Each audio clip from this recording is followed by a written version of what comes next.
Welcome. आज के e lecture में वेरिएशनल मेथड के बारे में स्टडी करेंगे। Variational method, there exist system whose Hamiltonian are known but they can not be solve exactly और बाय द पर्टर्बेशन ट्रीटमेंट। किसी सिस्टम का हैमिल्टोनियन मालूम है लेकिन उस सिस्टम को हम एग्जैक्टली सॉल्व नहीं कर सकते हैं या जिसमें पर्टर्बेशन ट्रीटमेंट से भी सॉल्व नहीं किया जा सकता है। ऐसे हैमिल्टोनियन अगर नोन है तो उसके लिए वेरिएशनल मेथड काम में लिया जाता है। That is there is no closely related Hamiltonian that can be solve exactly और approximately by perturbation theory because the first order is not sufficiently accurate. One of approximation method is suitable for solving such problem is the variational method, which is also called Rayleigh-Ritz method. This method does not require knowledge of simpler Hamiltonian that can be solved exactly. The variational method is useful for determining upper bound value of an eigenenergies of system whose Hamiltonian is known, but whenever its eigenvalue and eigenstates are not known. Eigen value भी हमें नहीं मालूम है, eigen states मालूम नहीं है। अगर Hamiltonian हमें मालूम है तो हम इस मेथड से उसके ग्राउंड स्टेट की एनर्जी बता सकते हैं, एक्साइटेड स्टेट की भी बता सकते हैं, लेकिन इसका प्रेफरेंस इस मेथड का प्रेफरेंस जो है बेसिकली ग्राउंड स्टेट एनर्जी बताने में ही होता है। It is particularly useful to determine the ground state. It become quite difficult to determine the energy level of excited state. In this context, the variational method, one does not attempt to solve the eigenvalue problem. H psi is equal to E psi equation 111, but rather one used to variational scheme to find the approximate eigenenergies and eigenfunction for the variational equation. इसमें हमारा method जो है variational method होगा, उसमें हम variational equation काम में ले रहे हैं। Delta E psi is zero where E psi is expectation value of energy in the state psi. E psi का क्या मतलब है? ई साई एक्सपेक्टेशन वैल्यू है, कैसे निकाली जाती है? Sai H operator Sai divided by psi Sai, equation 113। If Sai depends upon the parameter alpha, E psi will also be depend upon the alpha. The variational 112 equation enabled us to vary alpha to minimize E psi. Alpha को very करते हुए हमें E psi को minimum बनाना है. The minimum value of E psi provide an upper limit approximation for the true energy of the system. The variational method is particularly useful to determining the ground state energy and its eigenstate without explicitly solving the Schrödinger equation. इस method में हमें Schrödinger equation को solve करने की ज़रूरत नहीं है, केवल इस वेरिएशनल मेथड के द्वारा ही हम इसे सॉल्व कर सकते हैं।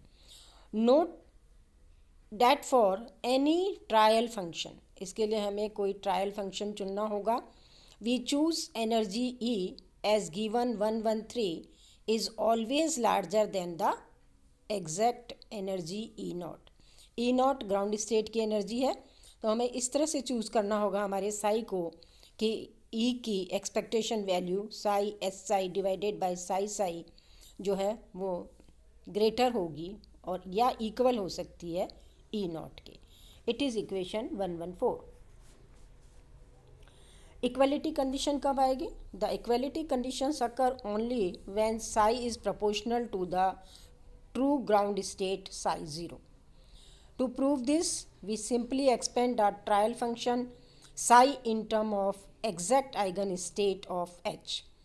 साई बराबर summation n a n phi n, equation 115, with H phi n is equal to E n phi n, equation 116. And since E naught is greater than En, for non-degenerate one-dimensional bound state, we have E की expectation value H psi psi divided by psi Sai.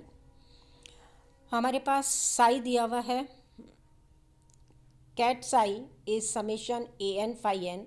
आप इसे H पर operate कर लीजिए। जब आप इसे H पे ऑपरेट करेंगे तो आपके पास आएगा E n a n n phi n. इसे आप अगेन साई पे ऑपरेट करेंगे, ब्रा साई पे, तो आपके पास जो रिजल्ट आएगा वो आएगा summation n mod a n square E n divided by summation a n square. Psi को साई पे, ये आपके पास कैट साई है, आप ब्रा साई बना लीजिए इसका कॉम्प्लेक्स कंजुगेट इसको ट्रांसफर करके, और आपके पास मॉड ए एन स्क्वायर आएगा which is greater than E naught summation a n square divided by summation a n square which is equal to E. It is equation 117 which proof 114 में हमने क्या कहा था कि या तो इक्वल होगा या हमेशा ग्रेटर होगा, तो ये इक्वल की कंडीशन इन्होंने यहाँ पर बताई है। Which proof 114। To calculate the ground state energy we need to carry out the following 4 steps. हमें सिस्टम की ground state energy find out करनी है वेरिएशनल मेथड से, तो हमें ये 4 स्टेप्स काम में लेने होते हैं। First, based on physical institution make the educated gas off trial function. सबसे पहले हमें ट्रायल फंक्शन जो है उसे गैस करना पड़ेगा। That take into the account all the physical properties of the ground state, symmetry, number of nodes, smoothness and behaviour at infinity. इन सब चीज़ों को ध्यान में रखते हुए हमें एक एजुकेटेड तरीके से ट्रायल फंक्शन पर गैस करना पड़ेगा। For the properties you can not sure about include in trial function adjustable parameter alpha 1 alpha 2 जो है हमें कंसीडर करने पड़ेंगे। Sai not is Sai 0 which is a function of alpha 1 alpha 2 and so on. ये हमारे अल्फाज जो हैं वो एडजस्टेबल पैरामीटर हैं which can be account for various possibilities of these unknown properties. Second step हमारा होगा, तो सबसे पहले हमें ट्रायल फंक्शन जो है उसे ट्रायल करना पड़ेगा और उसमें एडजस्टेबल पैरामीटर को इंक्लूड करना पड़ेगा। Second, using 113 calculate the energy that yield an expression which depend upon the parameter alpha 1 alpha 2। जो हमारे एडजस्टेबल पैरामीटर हैं उस पर डिपेंड करती हुई energy E not which is depend alpha 1 alpha 2 का फंक्शन है विच इज़ साई नॉट। ये इसकी एक्सपेक्टेशन वैल्यू की जो हमारी जो हमने यहाँ पर बताया था इक्वेशन 114 में, इसे यूज़ किया तो ये आ गया हमारे पास psi naught which is alpha 1 alpha 2 का फंक्शन है, H operator psi naught alpha 1 alpha 2 इसकी एक्सपेक्टेशन वैल्यू और डिवाइडेड बाय साई नॉट और वो साई 0 भी जो है वो अल्फा 1 अल्फा 2 पर डिपेंड कर रहे हैं। It is equation number 118। In most cases, psi naught alpha 1 alpha 2 will be assumed to be normalized। ज़्यादातर केस में हम जो डिनोमिनेटर है उसको नॉर्मलाइज वे में ही लेते हैं, तो इसलिए डिनोमिनेटर की वैल्यू जो है वो 1 के बराबर ही यूज़ की जाती है। अगर नॉर्मलाइज नहीं है तो हमें नॉर्मलाइज करना है। थर्ड स्टेप इसका, using 118 search for minimum of E not. हमें ई नॉट जो कि अल्फ़ा 1 अल्फ़ा 2 पर भी डिपेंड कर रहे हैं उसको मिनिमम बनाना है by varying the adjustable parameter. किसके विथ रेस्पेक्ट? एडजस्टेबल पैरामीटर के विथ रेस्पेक्ट इसे हमें मिनिमम बनाना है। कब तक बनाना है? Until E0 is minimize, that is minimize E with respect to alpha 1 alpha 2। तो आप डिफ्रेंशिएट कर दीजिए, फर्स्ट डेरिवेटिव को 0 होना चाहिए, तो delta E not delta alpha I is delta upon delta alpha I psi h naught psi divided by psi naught psi which is 0। Equation 119।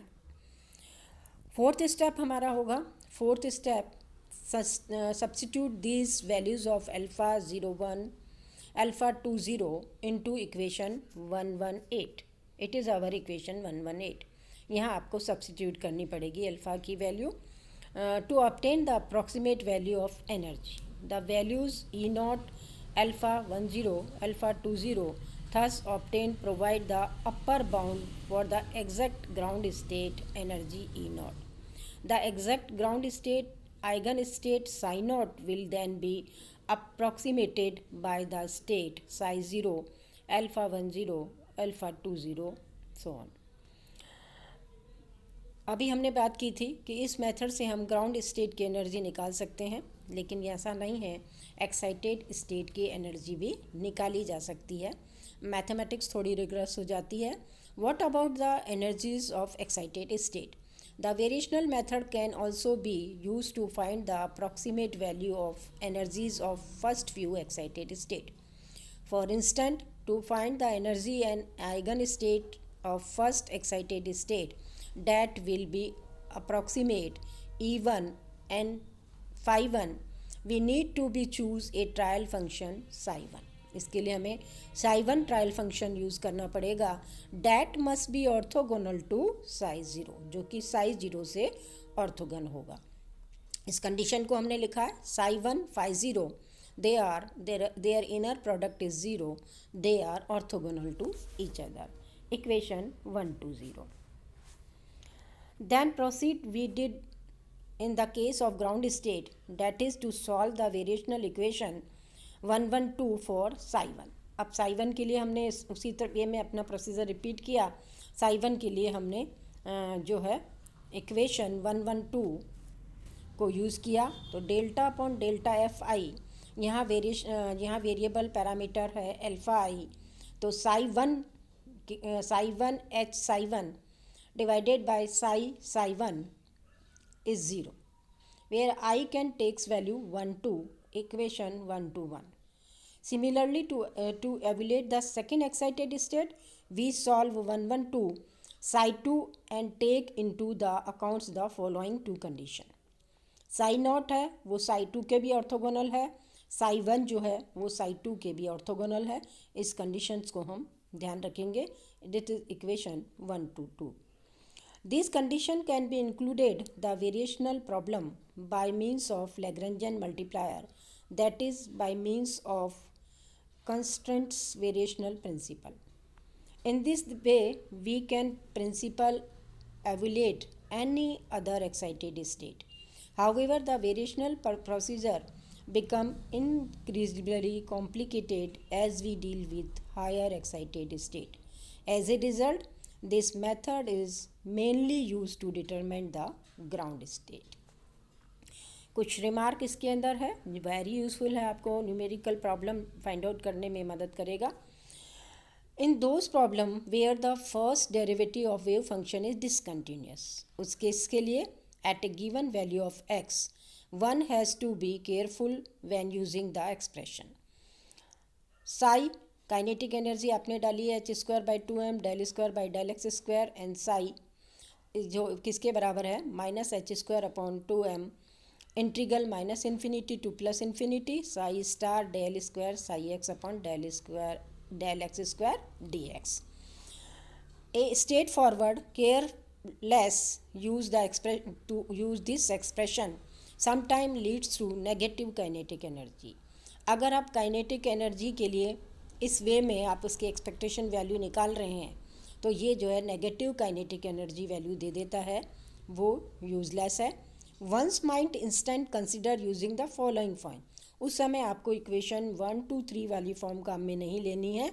आपको जो है काइनेटिक एनर्जी का एक्सपेक्टेशन वैल्यू निकालने के लिए जो है -psi(h²/2m del square by del x psi बराबर h²/2m minus infinity to plus infinity delta psi x by del x का मॉड स्क्वायर आपको करना है dx. Note that equation 1 2 3 and 1 2 4 are identical. हालांकि ये दोनों इक्वेशन एक दूसरे के आइडेंटिकल है. Note these are identical by integration by parts Leeds. Integration by parts कर लीजिए. इसका राइट हैंड साइड हमने लिया, इसको इंटीग्रेट किया माइनस इन्फिनिटी से प्लस इन्फिनिटी के बीच में, तो ये दो पार्ट्स में स्प्लिट हो गया. इसका पहला part psi star del psi by del x goes to zero as x tends to plus minus infinity. किस केस में जाता है केवल ये zero? This is the case whether psi x is a bound state, but not so when psi x is plane wave.